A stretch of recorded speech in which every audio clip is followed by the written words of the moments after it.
ఇప్పుడెవడరా phone? చెప్పరా.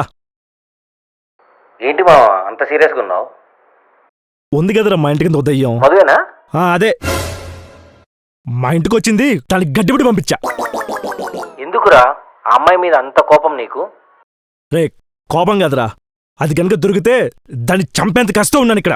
చంపేంత పని తను ఏం చేసిందిరా? ఎందుకు తనంటే పడదు నీకు? ఎందుకా? నా పాడికి నేను ముందు సిగరెట్లు తాగుతుంటే అది మా అమ్మ దగ్గర బుక్ చేసింది. ఎంత చిరాకు ఉంటుంది, ఎవరికి అర్థం కాదు. మెంటల్ ఎక్కుతుంది నాకు ఇక్కడ. అందుకే తనమ్మ చంపేంత కోపం ఉంది ఇక్కడ నాకు. మీ ఇద్దరు గొడవలు ఎప్పుడు ఉండేవే కదా. రే సరేరా, నువ్వు కాల్ కట్ చేయి, నేను సీతకు కాల్ చేస్తా. బాయ్. బాయ్ రా.